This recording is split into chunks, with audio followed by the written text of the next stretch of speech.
Bien-aimé, j'aimerais dire à quelqu'un qui m'entend ici, Jésus-Christ revient bientôt. Il est temps de se dépouiller des œuvres mortes, de déposer sa vie sur l'autel de la présence de Dieu, se laisser consumer par sa présence afin de pouvoir extérioriser les impuretés et de nous rendre purs devant lui. Que la tache sur notre vêtement puisse disparaître au travers d'une vie de sainteté. Que nous puissions disparaître pour que lui croisse. Que notre vie soit un message d'évangélisation afin de pouvoir gagner les nations. Nous soyons des exemples, non pour que les gens puissent nous aimer, mais pour que le Christ puisse nous reconnaître. Que nous puissions repartir dans l'intimité afin de pouvoir régler ce que nous avons brisé à cause du péché, de la corruption. Nous puissions reprendre notre vie de prière, de méditation, de consécration, d'abandon. Que nous puissions jeter nos téléphones et nous enfermer avec le Seigneur afin de pouvoir le chercher. Nous puissions de mettre de côté tout type de distraction qui nous déconnecte de sa présence et qui nous empêche de voir sa gloire. Que nous puissions changer l'état de notre cœur et pardonner ceux qui nous ont fait du mal. Nous mettre en ordre avec ceux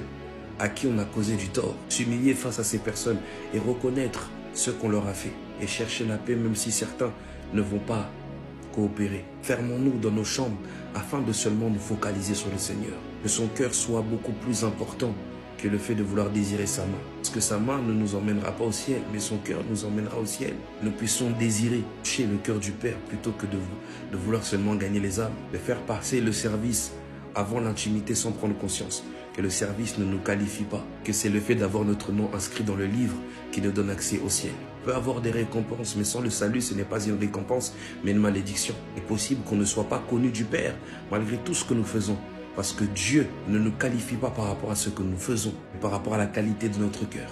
Cherchons activement sa présence tant qu'il est temps, parce qu'un jour, beaucoup de choses nous seront privées. Tant que nous avons encore accès, lieu de culte, à la Bible et toutes ces choses, mettons-nous en ordre avec le Seigneur. Faisons de toutes les nations des disciples. Cherchons l'amour et non la guerre. Unissons-nous pour la cause de l'évangile. Sortons des distractions, des disputes, des prises de tête inutiles. Nous font perdre plus de temps que de pouvoir en gagner. Nous déconnectent des véritables choses. L'attriste le cœur du Père. Lorsque le Fils de l'homme reviendra, seras-tu dans la bonne disposition ou seras-tu distrait? Seras-tu concentré ou seras-tu ailleurs? Seras-tu incliné devant sa majesté, devant le péché? Tant que tu fasses un choix, il n'y a pas de neutralité dans le monde spirituel. Soit le chemin de la vie, soit la mort. Soit être bouillant, soit être froid. Soit le péché, soit la sainteté. Soit le pardon, soit la haine.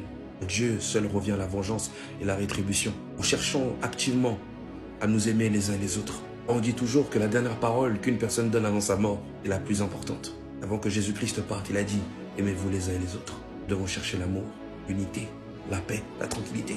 Parce que nous ne sommes pas des ennemis, nous sommes des frères. Et on a tous le même Père, malgré les diverses croyances doctrinales, et tous unis par Jésus-Christ. Devant sa gloire, nous nous prosternons. Il n'y a plus de caïd, il n'y a plus de dur. Il y a seulement des assoiffés. Jésus revient bientôt. Et un bilan sur ta vie. Disons tout ce que tu as accompli jusqu'à maintenant. Tu as encore envie. Tu as encore la capacité d'accomplir ces choses. Encore le souffle de vie. Tu as encore la capacité de pouvoir surpasser tes limites. Oui, tu peux aller beaucoup plus loin de ce que tu imagines. Ne te limite pas par rapport à ce que toi tu crois et qu'on a pu dire de mauvais sur toi. Il n'est pas cette personne du tout. Non, avance, va de l'avant. Jésus revient bientôt. Maximise le temps afin de pouvoir déposer des traces. On n'est pas venu sur la terre comme des chats errants. On est venu ici afin d'accomplir des choses. Consacre-toi, magasine l'onction pour chasser les démons, guérir les malades. Oui, fais toutes ces choses-là tant qu'il est encore temps. Parce que sinon tu auras des comptes à rendre. Parce que Dieu t'a confié beaucoup de talents. Les enterre pas, mais fructifie-les. Là où tu es tombé, relève-toi. Repratique tes premières œuvres. Monte et ne redescends plus. Avance et ne recule plus.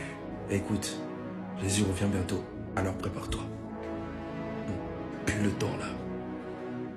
Le temps avance très vite. Hein. Et nous, on est là, on est laxistes. On pense qu'on a encore le temps.